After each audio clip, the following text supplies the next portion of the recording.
Okay, is everybody ready for that spelling? FBI speaker is Special Agent in Charge, Robert Bowles, R-O-B-E-R-T, last name B-O-H-L-S. And then for the Utah Department of Public Safety, we have Commissioner Bo Mason, B-E-A-U, last name M-A-S-O-N. Anyone need me to repeat that? Yeah, one more time, please. One more time. Robert Bowles, R-O-B-E-R-T, Bowles, B-O-H-L-S, and then Bo Mason, B-E-A-U, Mason, M-A-S-O-N.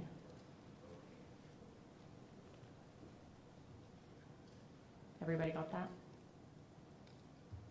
Perfect.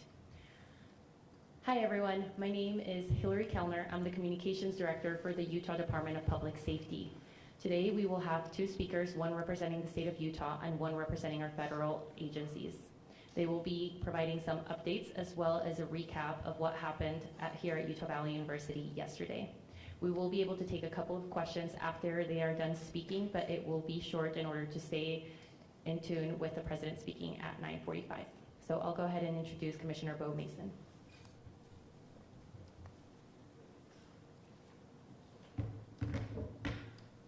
Good morning. I am Bo Mason, Commissioner for the Utah Department of Public Safety. I'd be remiss if we didn't start off today and recognize the significance of the day. Historically on 9/11, law enforcement has come together as a group to recognize and honor those that sacrificed to preserve the ideals of this country, the freedoms of this country. And instead we find ourselves today hunting a murderer who chose to violate our rights, the rights of an individual within this country. Just to recap yesterday's events, at around 12:20 p.m., political influencer Charlie Kirk was at Utah Valley University participating in a student-sponsored event with Turning Point USA. Charlie was shot at that event. He was transported to a local hospital where he later passed. Last night, his body was moved to the state office of the medical examiner. We will continue to facilitate movements to get him home today and with his family. Yesterday, during the investigative process, we located a couple of persons of interest. We interviewed those individuals, and after releasing them and after clearing them of being suspects, they face scrutiny, they face threats. We asked the public to be patient with the investigative process. These individuals were not suspects, they were people of interest. We ask that you do not impose into those people and that investigative process. They don't deserve that harassment for being subject to that. I'd like to thank all the investigators that are involved in this. They have worked around the clock. All day yesterday, through the night last night. Investigators from the State Bureau of Investigations, from county, from city agencies, the university, our federal partners with the FBI, the ATF, and many others. Those are just a few of the people that we have involved in this. I'd like to thank all of them for their strong work. Through all that work last night, we were able to make a few breakthroughs. We were able to track the movements of the shooter. Starting at 11:52 a.m., the subject arrived on campus, shortly away from campus. We have tracked his movements onto the campus, through the stairwells, up to the roof, across the roof to a shooting location. After the shooting, we were able to track his movements as he moved to the other side of the building, jumped off of the building, and fled off of the campus and into a neighborhood. Our investigators have worked through those neighborhoods, contacting anybody they can with doorbell cameras, witnesses, and have thoroughly worked through those communities, trying to identify any leads. We do have good video footage of this individual. We are not going to release that at this time. We are working through some technologies and some ways to identify this individual, If we are unsuccessful, we will reach out to you as the media and we will push that publicly to help us identify them. But we are confident in our abilities right now, and we would like to move forward in a manner that keeps everyone safe and moves this process appropriately. Last night I communicated with Erica. That family's devastated. As a Commissioner of Public Safety, as a father, as a husband, I can only imagine what that family's going through. The heinous event that happened yesterday is not Utah. This is not what we're known for. Over the past several weeks, we've seen this state come together to help families in mourning, come together as a community to show what Utah is known for a state of character, of service, of camaraderie, of a neighboring feel. We will not stand for what happened yesterday. We are exhausting every lead. We have every officer invested in this, every investigator, every local agency.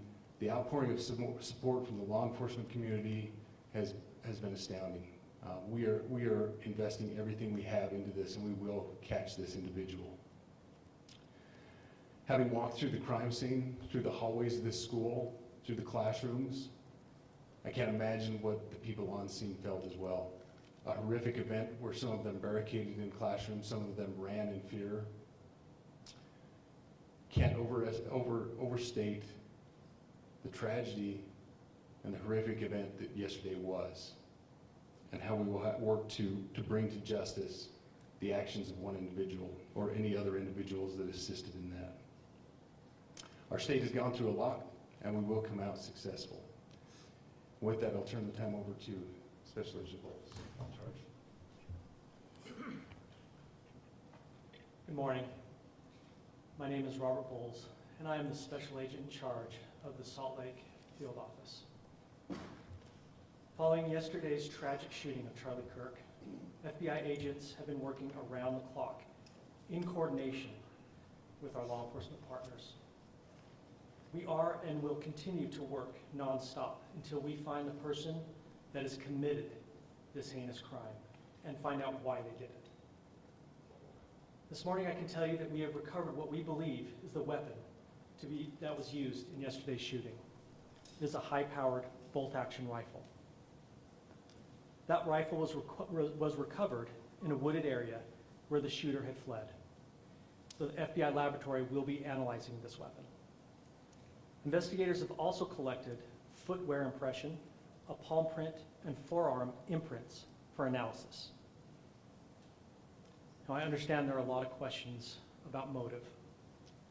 I assure you that all leads, tips are being fully investigated.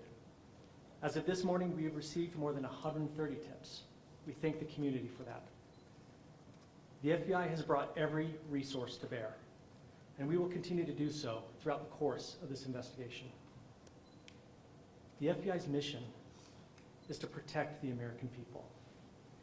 It's to uphold the Constitution of the United States. Any attack on the First Amendment is an attack on the very foundation of our democracy. That is why we will relentlessly pursue this case and the shooter until we find him. We also continue to grieve with the family and the community. It's our community.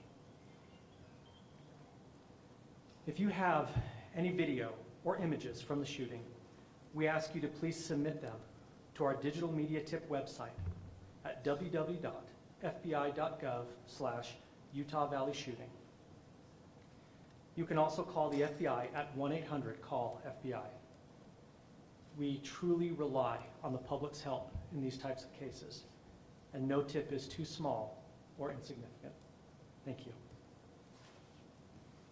Commissioner James Matthews from Sky News. Can I ask about the shooter? There's clearly information about him or her. You say you're confident at this stage in terms of tracking down who they are.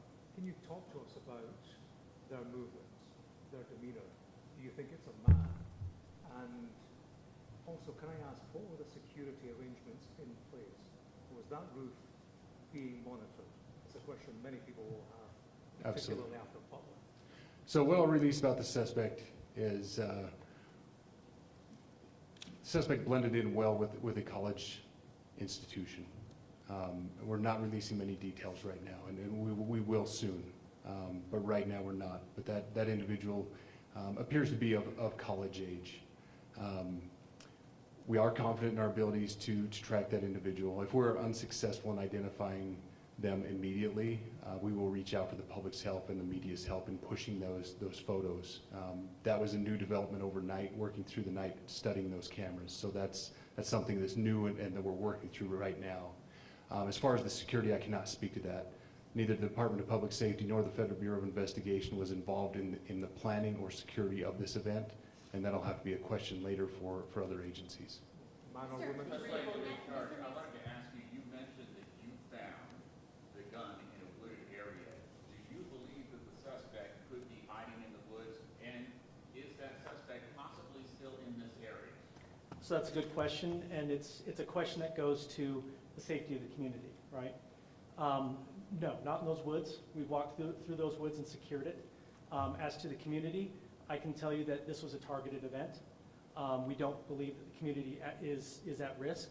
However, we are exhausting every resource to find him, and we will do so. Special Agent Bowles never speak with the BBC. From the images you have, can you see clearly the suspect's face? You say he's college age. Do you believe he was from this university? And how far do you think he may have gone in this time span? So I can't comment specifically on his face or any details such as that, as it's continuing to be a part of the investigation, and again, we'll release that shortly. However, we're doing everything we can to find him, and we're not sure how far he has gone yet, but we will But you do our have a best. clear image of his face? We have images of the suspect. So, Can you with trace the those gun's images and the owner? gun that you've been able to recover, do you believe you know who this person is, the person that you're looking for at this point? Again, as part of the investigation, we're not releasing any details such as that right now. Any fingerprints or DNA? We are exhausting all of our resources to be able to collect those, but that's, again, part of the investigation. Have you been able to trace back the owner of the gun? Excuse me? You said you found the weapon. Have you been able to trace back the owner of that weapon or who purchased it? We are working on that, but again, part of the investigation that I can't. One last question over Agent here. Bowles, there's been a lot of turnover at the FBI. Do you think that's impacting the investigation at all? Not at all. We've got complete and total support from everyone, from the director on down, and it's been an incredible supportive environment so far. Are tweets like the one yesterday useful, though, where we announced that there's a suspect in custody? All I can say is that we're working the investigation the best we have with the environment we're given. So, Those thank are all you. the questions for right now.